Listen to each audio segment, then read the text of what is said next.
శ్రీనివాస అందుకోరా దివ్యహారతి, వెంకటేశ గైకొనరా మంగళారతి.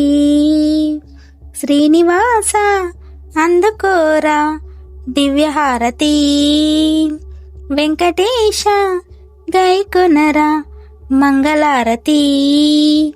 మల్లెపూల పల్లకిలో ఊరేగితివి మంగ ఉండు నీ ప్రక్కన, నల్ల మబ్బు దాటుకున్న 7 కొండలు ఎక్కుకొని నీ ఉంటివి.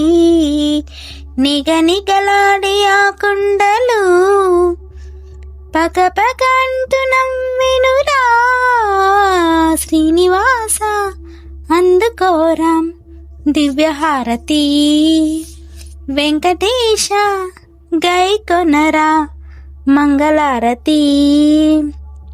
స్వర్ణ మందిరమున నిధి రూపము స్వర్గద్వారమే మించును, జ్యోతి వెలుగులన్నీ నింపు దివ్య మందిరం కాంతి అంతా అతి సుందరం. గలగల పాడి సెలయేరులు స్వరాగాలు పలికించును. శ్రీనివాస అందుకోరా దివ్యహారతి, వెంకటేశ గైకొనరా మంగళారతి.